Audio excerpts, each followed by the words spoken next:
Hey guys, my name is Matt Johnson, and this is my Canon 7D. This is the first DSLR I ever purchased, and also the first camera that I ever used to film a wedding.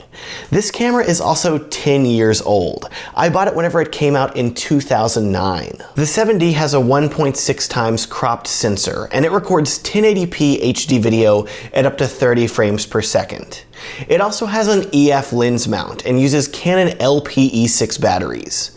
This camera and the 5D Mark II that came shortly before it are arguably the best cameras you could buy in 2009. Now here we are, 10 years after the release of this camera in 2019. And what if I told you that a new camera has just been announced that has a similar sized crop sensor to this camera? It has the same exact EF lens mount. It also takes the same exact LPE6 batteries. But this new camera records up to 60 frames per second in 6K resolution and up to 120 frames per second in 2.8K resolution. Oh, and it records it all in RAW. Is this new camera the 7D Mark III? Well, Matt from 2009 would have never doubted that Canon would be the one releasing this camera. Matt from 2019 knows better. This camera is the new Blackmagic Pocket Cinema Camera 6K, and while it does share some features from my 10-year-old Canon 7D, it really serves as more of an object lesson of what is possible from a camera in 2019, and it arguably shows how far Canon has strayed from their days of pioneering video with a DSLR. This video today isn't entirely about bashing Canon though. It is about the Blackmagic Pocket Cinema Camera 6K and its impressive video features list. Today I want to walk you through this camera's specs and give you my thoughts about them, as well as talk about this camera's competition from Panasonic, Sony, and yes, Canon. Let's start with the launch of this camera. Wednesday, August 7th started out like any other day. But then at 9:26 a.m., Blackmagic sent out a tweet that they would be having a production update at noon Pacific time the next day so we could hear about new developments in cameras and post-production. I saw a few people talking about this online, and the general consensus was that this was going to be a pretty low-key announcement. We may see DaVinci Resolve 16 officially come out of beta, maybe a firmware update or two for some of their cameras, but it was highly doubtful that we would be seeing the launch of a new camera, especially considering there had been zero leaks from anyone about there being a new camera. About 27 hours after this first tweet, Blackmagic held their live stream, and there they unveiled the Blackmagic Pocket Cinema Camera 6K, a camera which took basically everyone by surprise.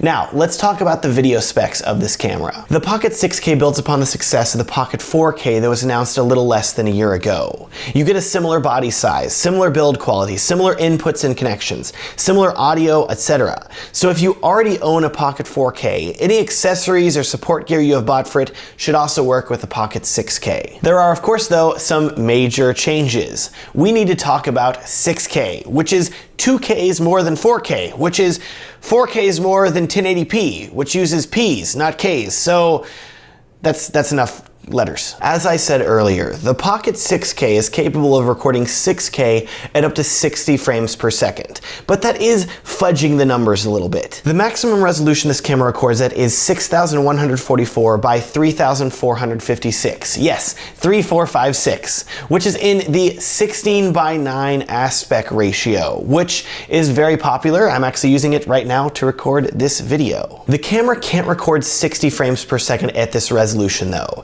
It can only record in 50 frames per second, which I'm sure all of my Eastern Hemisphere friends shooting in PAL will love. Downscale the Pocket 6K resolution a bit to 6144 by 2560, which is the 2.4:1 aspect ratio, and now you can record in 60 frames per second. But if you want to get closer to the 16:9 aspect ratio at 60 frames per second, you're going to need to downscale even further to 5644 by 3024, which is actually 17:9, but you can crop the sides a little bit to make it fit into a 16:9 window. There is one thing you need to know when you scale down from the maximum resolution. Every time you do this, the camera is going to crop the image a little bit. So the max resolution of 6144 by 3456 is its super 35mm size, which is about a 1.55 times crop from full frame. But if you want to shoot at 5.7K so you can hit 60 frames per second, the camera is going to crop down to about a 1.7 times crop. The Pocket 6K can also record 2.8K at up to 120 frames per second for those of you that want that super smooth slow motion. But as I said earlier, as you go down in resolution, you are going to see more of a crop. So at 120 frames per second, the camera is going to be cropping to a 3.3 times crop from a full frame sensor. If you put a normal 50mm lens on this camera and choose to record in the maximum resolution of 6K, it is going to take that 50mm lens and turn it into approximately a 78mm lens with that 1.55 times crop. But if you shoot in 120 frames per second in 2.8K, that same 50mm lens is now going to be a 165mm lens. You are going to want a much wider angle lens whenever you are shooting at 120 frames per second. Keeping up with me so far, I realize that I'm throwing a lot of numbers at you, but I want you to know what you're getting with this camera. Now, let's make things a little weirder. Blackmagic is known for making cameras that shoot RAW video, and the Pocket 6K is no exception. It shoots Blackmagic RAW, and I'm sure it will be gorgeous, but there is one caveat. Namely, the Pocket 6K will only record in RAW in 6K, 5.7K, 3.7K anamorphic, and 2.8K resolution. You cannot record ProRes in these resolutions, only RAW. Any other resolution other than those resolutions, 4K DCI, Ultra HD, regular HD, all of those are only going to record in ProRes 422. I love ProRes, and I love RAW, and I kind of feel like this camera is a little bit of a mixed bag because I would love to be able to record with either RAW or ProRes for any of the resolutions, not just some of them. Up next, we need to discuss storage because 6K RAW footage ain't small. The Pocket 6K records to SD or CFast storage cards. At 24 frames per second in 6K RAW with the maximum 12:1 compression, you are looking at filling up a 256GB SD card every 65 minutes. If you're recording at 60 frames per second, you are only going to be getting 30 minutes of footage on a 256GB card. Want a less compressed image like Blackmagic RAW's 3:1 compression? You are looking at only 17 minutes of recording at 24 frames per second before you fill up a 256GB card. Moral of this story, buy a lot of SD cards, or CFast cards if you have the budget. Or just use the USB-C port to record directly to an external SSD. We now have one last thing to talk about, and that is the brand spanking new lens mount. Much like my 10-year-old 7D, the Pocket 6K uses an active Canon EF lens mount, meaning you can slap basically any Canon lens on it and it will work.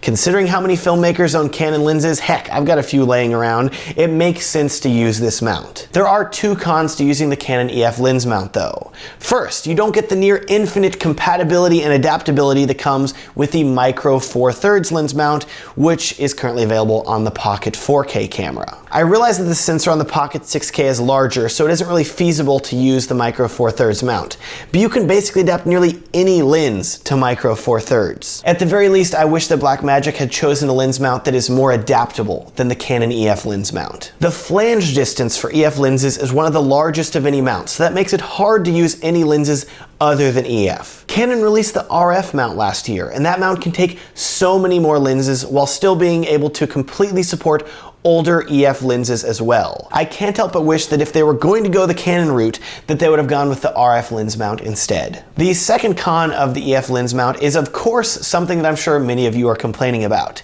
and that is that it is now impossible to use a speed booster with the Canon EF mount. Many filmmakers are shooting on Blackmagic's Pocket 4K camera with a speed booster, making the 2 times crop of the Micro Four Thirds sensor more like a 1.3 times crop, nearly a full frame sensor size. These filmmakers with speed boosters on their Pocket 4Ks are going to have a wider field of view than anyone shooting with the exact same lens on the Pocket 6K. This is a major bummer to me. There is one pro of the EF lens mount though, and that is that the Pocket 6K does support autofocus with quote-unquote compatible lenses. I'm not holding my breath for anything close to Canon's dual pixel autofocus capabilities here, because it looks like continuous autofocus isn't even a thing with this camera. It is more of a tap once on the screen to focus on something, and then tap again whenever you want it to refocus. And that is the Blackmagic Pocket Cinema Camera 6K. It makes improvements in resolution and sensor size over the Pocket 4K, while still keeping the same form factor, accessories, and batteries. Speaking of those batteries, you'll probably want the battery grip because the runtime is currently 45 minutes per battery, which somehow makes my Sony a7S II battery life look decent by comparison. The Pocket 6K retails for $2,495. And here's the real surprise. This camera was available for purchase immediately after the announcement. I have friends of mine that pre-ordered it immediately as soon as it was announced, and they received shipping notifications that the camera was already coming to them the day after the announcement. That is so impressive. Now, I'm sure some of you are wondering, Matt, should I buy this camera? If you were considering buying the Blackmagic Pocket Cinema Camera 4K, I would probably ask yourself if you need 6K resolution so you can punch in and reframe your video to deliver it in 4K. If you don't need that, and if you are not delivering your videos in 4K, then I think the Pocket 4K, with its micro four thirds sensor and its ability to use a speed booster, is arguably more versatile than the Pocket 6K. But if you need 6K resolution, and especially if you already have a lot of EF mount glass laying around, I think the 6K is a great choice, especially if you want to future-proof yourself for a while. At least until 2020, whenever the Pocket 8K camera is announced, right? Let me know in this video by talking about the competition. If you asked me a week ago, Matt, which camera company do you think is going to be the first out of the gate with a mirrorless camera that records in 6K resolution? I would have said, well, probably the Panasonic S1H. They've already announced it. We know it's coming out in fall 2019. It makes sense it'd be Panasonic. But Blackmagic has snuck in and stolen Panasonic's thunder with the Pocket 6K. And that is just, oh man, just a little like secret jab. Oh, I love it. That's awesome. The Panasonic S1H is due in fall 2019 with 6K recording in full frame and a flip around screen, and I'm sure a heftier price tag than the Pocket 6K's $2,500. It also has an L lens mount, which is much newer and has significantly less lenses available for it than the EF or micro four thirds mounts available from the Pocket 4K and 6K. I'm still quite optimistic about the S1H though, and I think Panasonic is going to deliver an absolute monster of a camera. I do love me some full frame too. On the other side of things, we have Sony, who in July 2019 announced the A7R4, a camera that still only has a maximum resolution and frame rate of 4K at 30 frames per second. The same resolution and frame rate as my now nearly 4 years old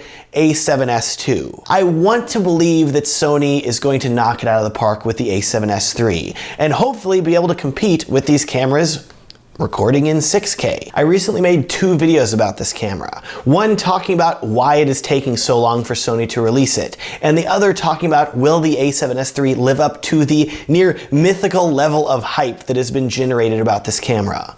I will be sure to link to both of those videos up in the corner and down in the description. With the quick announcement and release of the Pocket 6K from Blackmagic, this is just one other camera that the A7S III is going to have to compete with. And this is now a competition where I think more and more filmmakers are going to be expecting a camera capable of recording 6K resolution. Sony, you have until the end of 2019 to blow all of our collective minds. But as more and more impressive cameras get released, it seems like it's going to be harder and harder for you to do that. Then there's Canon, the company that brought me my first DSLR for filmmaking 10 years ago with the 7D, is now the company that is too afraid to cannibalize the sales of its higher-end cameras to give us 4K video without a massive crop or huge file sizes. I'm hoping that by the year 2029, yes, 10 years from now, we will hear about Canon bringing 6K to their DSLR and mirrorless cameras as well. With that, thank you so much for watching. If you want to pre-order the Blackmagic Pocket Cinema Camera 4K, there are links down in the description for you to do so. It is also a massive 6K resolution sized help to me if you would consider liking this video and subscribing if you want to see more camera videos like this in the future. With that, thank you so much for watching and have a great day.